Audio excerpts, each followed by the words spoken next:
Good morning, students. I hope you will be fine. Today, I will start chapter number 1, Life Process, fourth part of class 10th Biology. जो third part था मैंने आपको explain किया था human digestive system के बारे में, ठीक है। तो उसमें हमें एनर्जी नहीं मिल रही थी, मतलब जो जो कॉम्प्लेक्स न्यूट्रिएंट्स हैं उनको सिंपल फॉर्म में ब्रेक डाउन होना, ठीक है। जैसे कि काफ़ी सारे एंजाइम्स थे जो उसको ब्रेक डाउन कर रहे थे। तो इस वाले पार्ट में मैं पढ़ाऊँगी आपको सेल्यूलर रेस्पिरेशन, ब्रेथिंग कि ब्रीथिंग क्या होता है, रेस्पिरेशन क्या होता है। तो सेल्यूलर रेस्पिरेशन किसको बोलते हैं कि जो सेल्स के अंदर रेस्पिरेशन होना, उसको बोलते हैं cellular respiration. More complex process that occur inside the living cell. देखो जो सेल्यूलर रेस्पिरेशन होता है ये काफ़ी कॉम्प्लेक्स प्रोसेस है जो सेल के अंदर होता है। It is a oxidation of respiratory in the cell.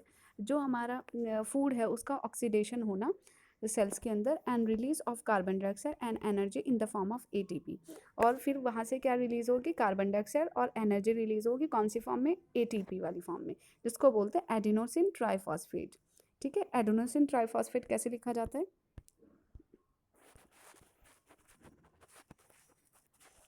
Adenosine triphosphate एक साथ, triphosphate,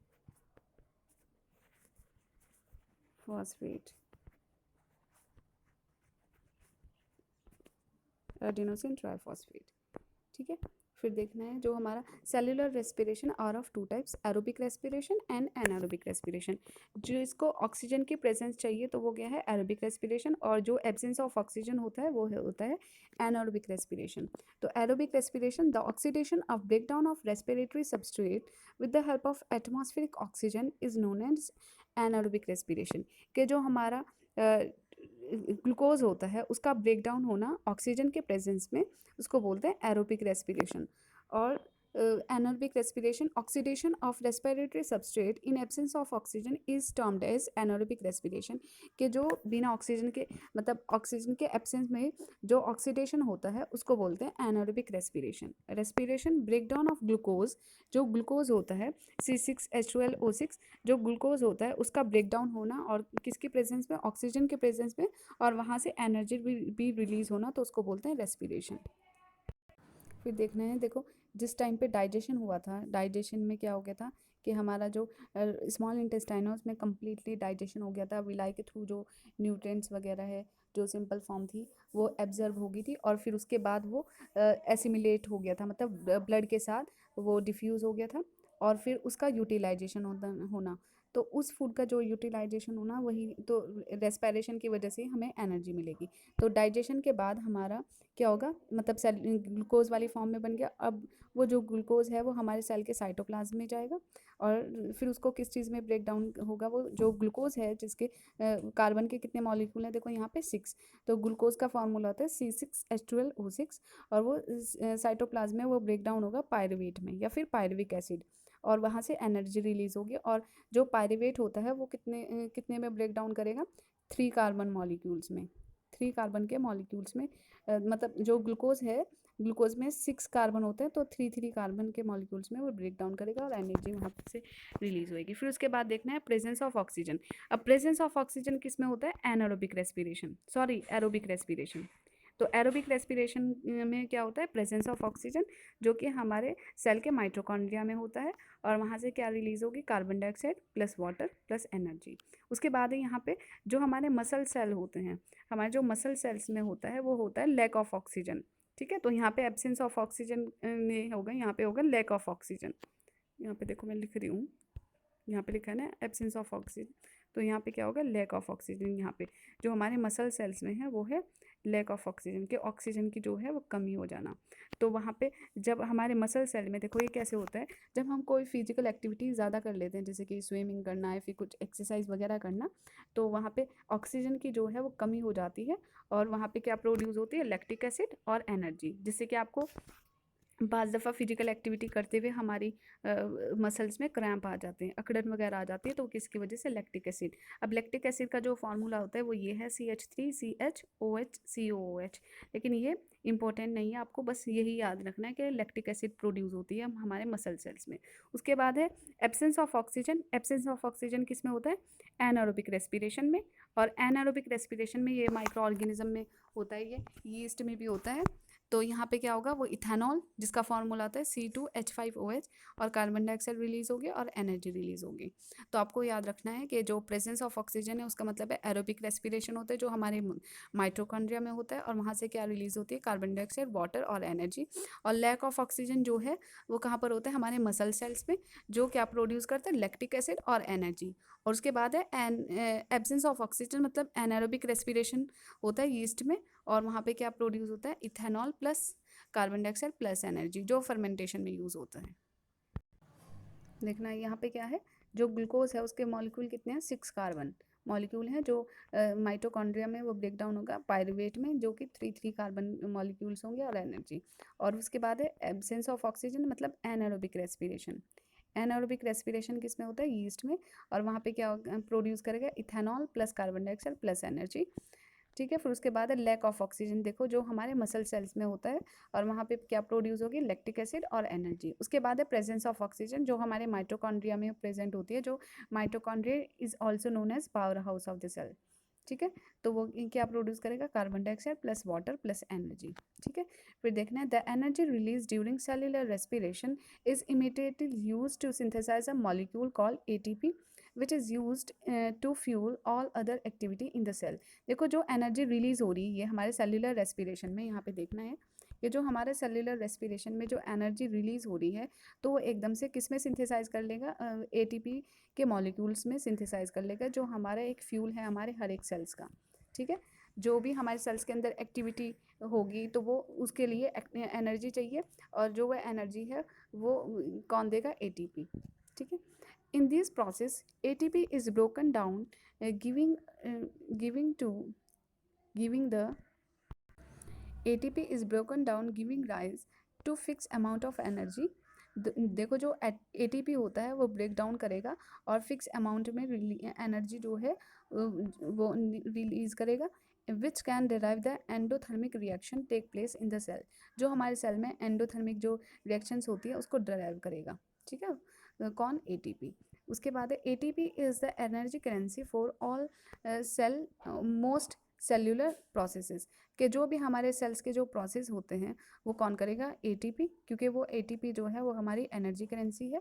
the energy release during the process of respiration is use to make an ATP molecule from ADP and inorganic phosphate. अब देखो जो हमारी energy release हुई है respiration के time पे, तो वो जो ATP बनेगी, एडिनोसिन ट्राईफॉस्फेट, तो वो किस चीज़ से बनती है, ADP से, एडिनोसिन डाईफॉस्फेट। देखो कैसे, एडिनोसिन डाई का मतलब है 2 फॉस्फेट, पी का मतलब है फॉस्फेट, कि एडोनोसिन डाईफॉस्फेट जो है जब उसमें एक फॉस्फेट ग्रुप जो है वो ऐड हो जाएगा, लिंक हो जाएगा, तो वो क्या बनाएगा, ATP। ठीक है, ATP का मतलब है एडिनोसिन ट्राई, मतलब 3 फॉस्फेट। ठीक है, ट्राईफॉस्फेट। उसके बाद है व्हेन, सॉरी यहाँ पे आ गई, तो देखना है यहाँ पे कि एडिनोसिन डाईफॉस्फेट के साथ जब एक फॉस्फेट ग्रुप और ऐड हो जाएगा तो वहाँ पे जो एनर्जी है वो कौन सी फॉर्म में बन जाएगी, एडिनोसिन डाईफॉस्फेट। देखिए जब एडिनोसिन डाईफॉस्फेट के साथ एक फॉस्फेट ग्रुप और ऐड हो जाएगा तो वहाँ पे जो एनर्जी है वो स्टोर्ड हो जाएगी, एनर्जी जो है वो स्टोर्ड फॉर्म में हो जाएगी, कौन सी, ATP, एडिनोसिन डाईफॉस्फेट। देखो याद रखना है आपको, जब एडिनोसिन डाईफॉस्फेट के साथ एक फॉस्फेट ग्रुप और ऐड होगा तो वहाँ पे जो एनर्जी है वो एनर्जी स्टोर हो जाएगी कौन सी फॉर्म में, एडिनोसिन ट्राईफॉस्फेट। और जब एनर्जी का उसका यूटिलाइजेशन होगा, एनर्जी का जब यूटिलाइजेशन होगा मतलब यूज़ होगी ATP, तो वो फिर दोबारा से फॉस्फेट ग्रुप जो है वो ब्रेक डाउन होगा और दोबारा से वो क्या बन जाएगी, एडिनोसिन डाईफॉस्फेट। ठीक है, तो ये जो हमारा प्रोसेस ये होता रहेगा। फिर endothermic process in the cell then use this energy to drive the reactions. When the terminal phosphate linkage in ATP is broken using water, the energy equivalent to 30.5 kilojoule पर मोल इज रिलीज। देखो जब हमारा ATP जैसे ये है adenosine triphosphate जो है, जब इसका एक फॉस्फेट ग्रुप जो है वो क्या होगा, ब्रोकन होगा। ठीक है, तो वहाँ से जो एनर्जी है वो रिलीज़ कितनी होगी, 30.5 किलो जूल पर मोल। ठीक है, देखो यहाँ पे लिखा है यही, तो एटीपी से ही एडीपी से क्या बनता है, एटीपी बनता है। और वो कौन सी एनर्जी है, स्टोर्ड एनर्जी है। और जब एटीपी का यूटिलाइजेशन होगा फिर दोबारा से जो फॉस्फेट ग्रुप है वो ब्रेक डाउन हो जाएगा, तो वो क्या बन जाएगा, एडीपी, एडिनोसिन डाइफॉस्फेट। ये ह्यूमन रेस्पिरेटरी सिस्टम का डायग्राम है। तो देखना है इसमें ह्यूमन रेस्पिरेटरी सिस्टम में बहुत सारे ऑर्गन्स जो हैं वो इन्वॉल्व होते हैं। तो जो फर्स्ट है वो क्या है, नोज़। ठीक है, नोज़ का जो ये पैसेज है इसको बोलते हैं नेसल पैसेज। और फिर इसमें ये जो माउथ है ये माउथ कैविटी है। और जो नेसल पैसेज को और माउथ कैविटी को जो सेपरेट करता है उसको बोलते हैं बोनी पैलेट। ठीक है, BONY बोनी पैलेट, PALATE पैलेट। ठीक है, फिर देखना है जो हमारा नसल पैसेज है और जो ये माउथ कैविटी है, ये दोनों के दोनों इनका जो पैसेज है वो सेपरेट है। फिर एक जगह पे आके इन दोनों का जो पैसेज है वो एक साथ कंबाइन हो जाएगा, जिस वाले वे को क्या बोलते हैं, फेरेनिक्स। ठीक है, फिर फेरेनिक्स के बाद क्या है, एक ये आपको बॉक्स दिख रहा है जिसको वॉइस बॉक्स बोलते हैं। तो voice box is also known as larynx. ठीक है, फिर उसके बाद क्या है हमारा, ये विंड पाइप है जिसको बोलते हैं ट्रैकिया। ठीक है, wind pipe is also known as trachea. ठीक है, जो ये विंड पाइप होता है इसमें देखो आपको रिंग्स सी दिखाई दे रही है, जैसे रिंग्स टाइप। ठीक है, जिसको क्या बोलते हैं, रिंग ऑफ कार्टिलेज।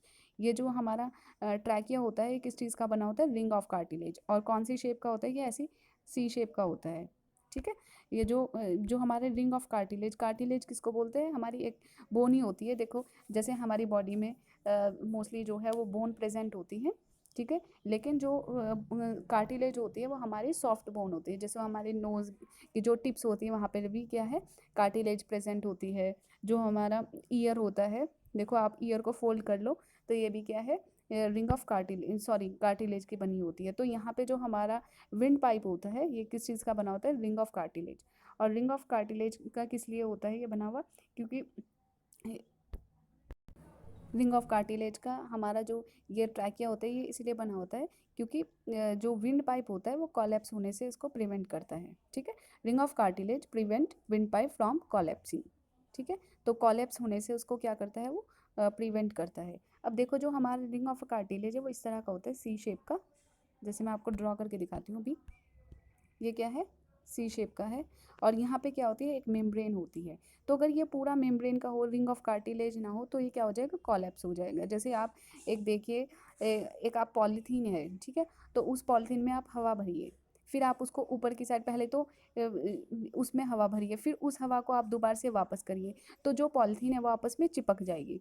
तो उसको बोलते हैं, जो चिपक जाती है वो पॉलीथीन, उसको बोलते हैं कॉलेप्स। तो अगर हमारा यहाँ पे जो ये है ट्रैकिया, अगर ये मेम्ब्रेन का होता तो जिस टाइम पे हमारी ऑक्सीजन अंदर जाती तो उस टाइम पे तो क्या हो जाता है, ये पूरा स्वेल हो जाता। और जिस टाइम पे जो हमारी कार्बन डाइऑक्साइड है वो बाहर निकलती तो वो क्या हो जाता, कॉलेप्स हो जाती। इसकी जो मेम्ब्रेन है वो ऐसी क्या हो जाती, वो चिपक जाती एक दूसरे से, पूरे ऐसे चिपक जाती।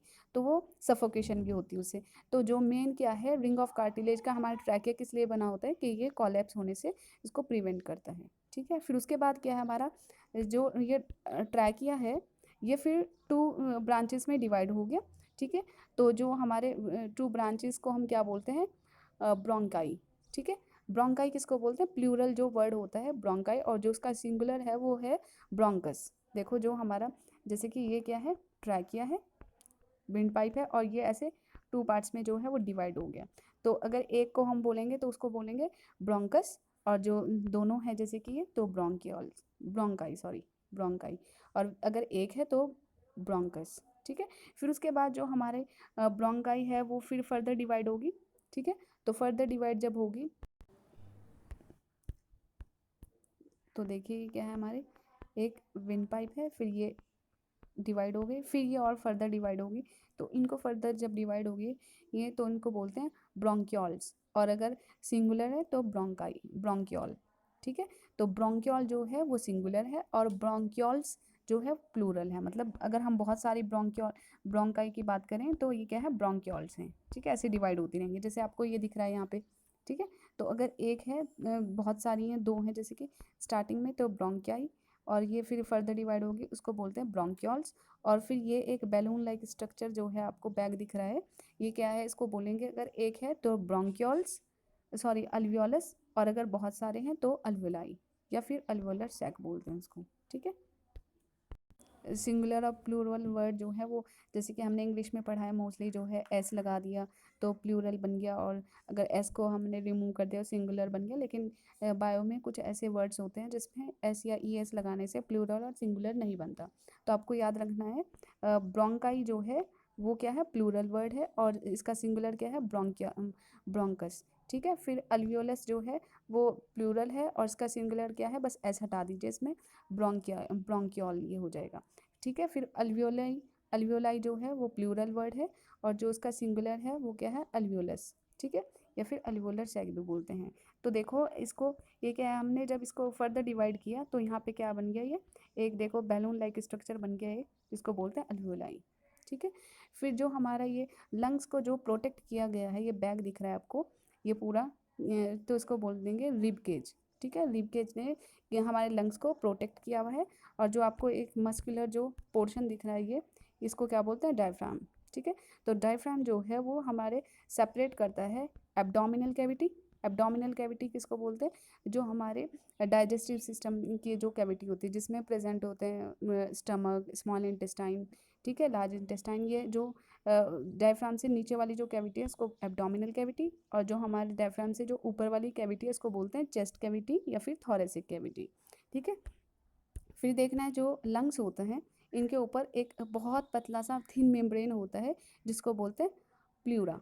ठीक है, तो प्ल्यूरा क्या है, pleura is a thin membrane covering both the lungs. ठीक है, जो हमारे लंग्स को कवर किया हुआ है एक बहुत पतली सी थिन मेम्ब्रेन होती है जिसको बोलते हैं प्ल्यूरा। ठीक है, तो आपको बहुत अच्छे से याद रखना है कि जो हमारे रेस्पिरेटरी सिस्टम के ऑर्गन क्या है, ये सब क्या है, हमारे रेस्पिरेटरी सिस्टम के ऑर्गन्स हैं। अब देखना है respiratory system in human beings. The respiratory tract of human respiratory system begin from the pair of external nostril situated at the lower end of the nose। देखो जो हमारा रेस्पिरेटरी ट्रैक होता है या फिर रेस्पिरेटरी सिस्टम होता है वो कहाँ से स्टार्ट होता है, जैसे कि हमारा जो एलिमेंट्री कैनाल होता है या फिर डाइजेस्टिव जो ट्रैक है वो कहाँ से स्टार्ट था, हमारे माउथ से। तो वैसे ही जो हमारा रेस्पिरेटरी सिस्टम है या फिर रेस्पिरेटरी ट्रैक है वो कहाँ से स्टार्ट है, हमारे नोज से, जो एक्सटर्नल नॉस्ट्रिल होता है और वो हमारे नोज के लोअर एंड में होता है, एंड पर होता है। The air enter through the nostril and reach नसल कैविटी। देखो जब हमारी जो एयर है वो किसके थ्रू एंटर होगी, नॉस्ट्रिल के थ्रू, और वो कहाँ पर जाएगी, नसल पैसेज में। The nasal cavity are separated from oral cavity by bony palate. देखो मैंने आपको बताया था कि जो नसल कैविटी है और जो ओरल कैविटी है, मतलब जो हमारी माउथ की कैविटी है, उसको जो सेपरेट किया हुआ है, देखो यह जैसे कि हमारी क्या है, नसल कैविटी, और ये हमारी क्या है, माउथ कैविटी। तो इन दोनों को जो सेपरेट किया हुआ है, ये किसने किया हुआ है, सॉरी पता नहीं क्या हो रहा है ये। तो इन दोनों को जो सेपरेट किया हुआ है, ये जो बहुत ही बड़ा दिक्कत,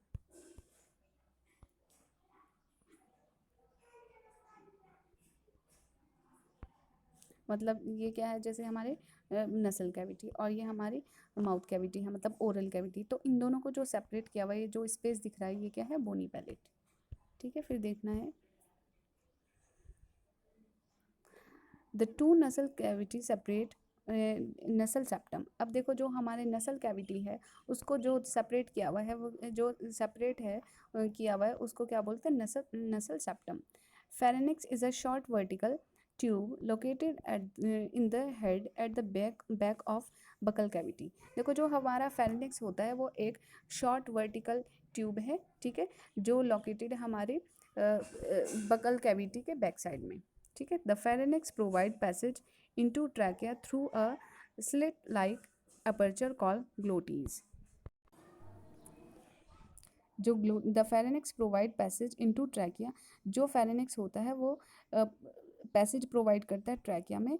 ठीक है, और उस अपर्चर को क्या बोलते हैं, glottis. The glottis always remain open during except during swallowing. देखो जो ग्लोटीज होती है वो हमेशा क्या रहती है, ओपन रहती है। बस कब वो क्लोज हो जाती है, जिस टाइम पे कुछ हम खाते हैं या फिर निगलते हैं, मतलब उस टाइम पे जो ग्लोटीज होती है वो क्लोज हो जाती है। फिर देखना है during swallowing the epiglottis close the glottis to check the entry of food.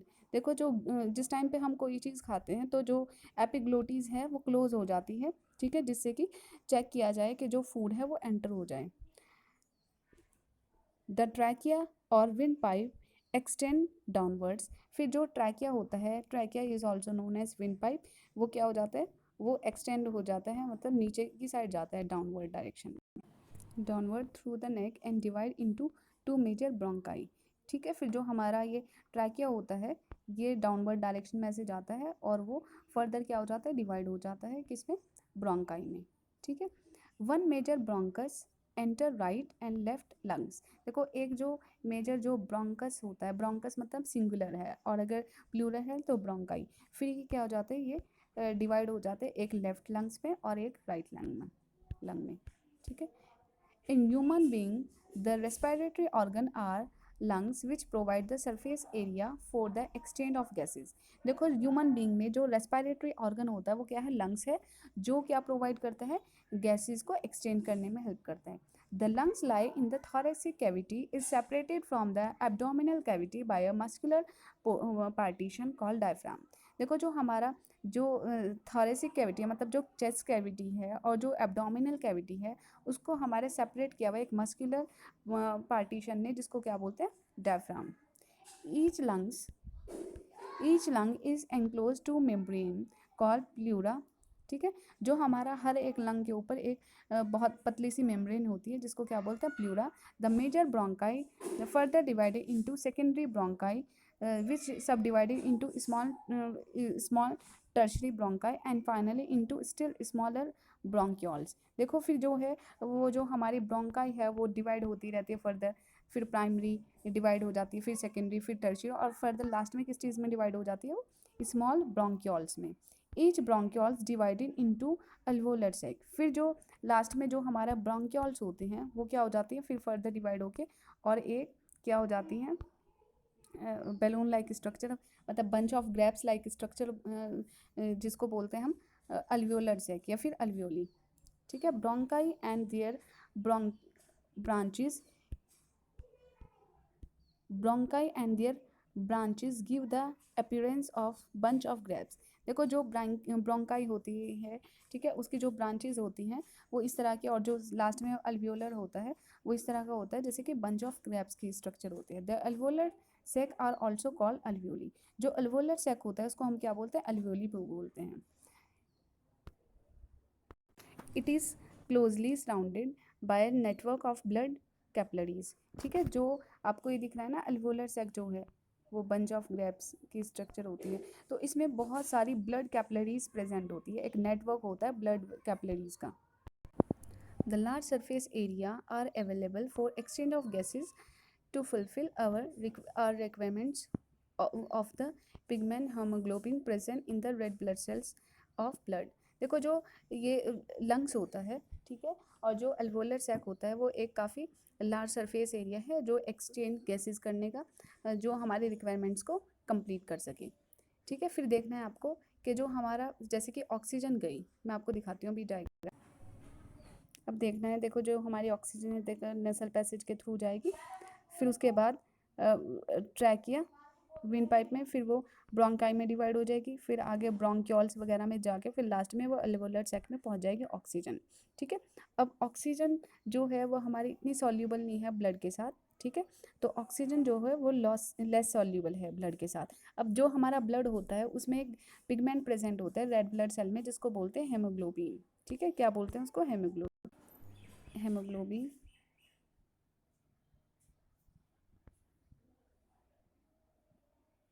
ठीक है, ये हेमोग्लोबिन क्या करती है, ये जो ऑक्सीजन है जैसे कि हमारी यहाँ से ऑक्सीजन आई, अब जो हमारा ब्लड है उसमें क्या प्रेजेंट है, ये पिगमेंट है हेमोग्लोबिन। तो वो हेमोग्लोबिन क्या करेगा, जो ऑक्सीजन है उसको ट्रैप करेगा। ठीक है, और वहाँ पे क्या बन जाएगा, जो हमारा ब्लड है वो कौन सा बन जाएगा, ऑक्सी हेमोग्लोबिन। और ऑक्सी हेमोग्लोबिन फिर जो है वो हमारे सेल्स के थ्रू जो है वो ब्लड पहुँच जाएगा। ठीक है, मतलब क्या है कि ये डिफ्यूज़न वाले प्रोसेस से नहीं जाएगा, जो ऑक्सीजन है वो हमारे ब्लड में डिफ्यूज़न के प्रोसेस से नहीं, जो ऑक्सीजन है वो ब्लड में डिफ्यूज़न वाले प्रोसेस से नहीं जाएगी। क्यों, क्योंकि जो ऑक्सीजन है वो लेस सॉल्युबल है ब्लड के अंदर। ठीक है, तो उसको सॉल्युबल होने के लिए उसको क्या चाहिए, एक पिगमेंट चाहिए जो कि हेमोग्लोबिन है। फिर हेमोग्लोबिन की वजह से वो ऑक्सीजन के साथ क्या हो जाएगी, हेमोग्लोबिन जो है वो ऑक्सीजन के साथ अटैच हो जाएगी। ठीक है, इस तरह की रिएक्शन होगी जैसे Hg हेमोग्लोबिन प्लस ऑक्सीजन तो वो क्या बनाएगा, HgO2, मतलब ऑक्सी हेमोग्लोबिन वाला हमारा जो ब्लड है उसमें क्या हो जाएगी, ऑक्सीजन अटैच हो जाएगी। ठीक है, फिर उसके बाद क्या है, जो वो ऑक्सीजनेटेड ब्लड है वो हमारे बॉडी के सेल्स में जाएगा। वहाँ पे क्या है, माइटोकॉन्ड्रिया क्या करेगा, वहाँ पे एनर्जी रिलीज़ करेगा, मतलब ATP वाली एनर्जी जो है उसको बनाएगा। फिर क्या है, वहाँ से ब्रेक डाउन होगा हमारा फूड वगैरह, ऑक्सीजन के प्रेजेंस में जो ग्लूकोज है वो ब्रेक डाउन होगा, और वहाँ से जो है वो कार्बन डाइऑक्साइड रिलीज़ होगी, वाटर, और उसके साथ साथ एनर्जी जो कि ATP वाली फॉर्म में स्टोर हो जाएगी। फिर जो हमारा कार्बन डाइ अब ब्लड में क्या हो गया, कार्बन डाइऑक्साइड, मतलब अब कार्बन डाइऑक्साइड जो है वो हमारे ब्लड में जो है वो कौन से प्रोसेस से जाएगा, डिफ्यूज़न वाले प्रोसेस से, क्योंकि जो कार्बन डाइऑक्साइड है वो मोर सॉल्युबल है। ठीक है, वो उसकी जो सॉल्युबिलिटी है वो काफ़ी बड़ी है, तो इसलिए वो ब्लड के साथ डिफ्यूज़न वाले प्रोसेस से जो कार्बन डाइऑक्साइड है वो ब्लड के साथ डिफ्यूज़ हो जाएगी। लेकिन अगर तो यही देखना है, जब हमारे सेल से कार्बन डाइऑक्साइड हमारे लंग्स में जाएगी तो कौन से प्रोसेस से, डिफ्यूज़न वाले प्रोसेस से। लेकिन जब हमारे लंग्स से ब्लड में या सेल्स में जो ऑक्सीजन है वो कौन से प्रोसेस से जाएगी, वो डिफ्यूज़न से नहीं, वो हेमोग्लोबिन की वजह से होगी अटैच। ठीक है, तो आपको यही याद रखना है कि जो ऑक्सीजन है वो लेस सॉल्युबिलिटी है। ठीक है, ब्लड के साथ। तो अब देखना है आपको, ये आपको डायग्राम जो है वो अच्छे से प्रिपेयर करना है काफ़ी।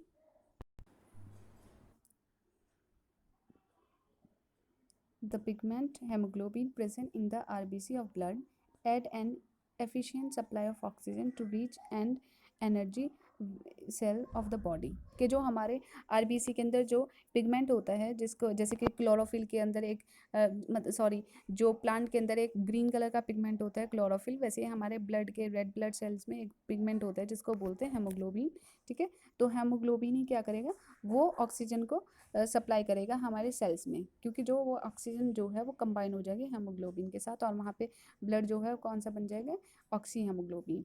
ठीक है, haemoglobin is a very important respiratory pigment in our body.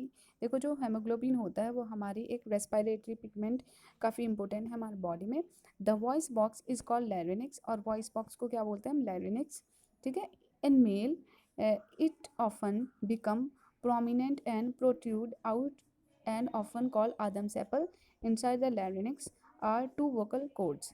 देखो, जो मेल के अंदर जो ये वॉइस बॉक्स होता है वो काफ़ी प्रोमिनेंट साइज़ का हो जाता है, प्रोट्रूड।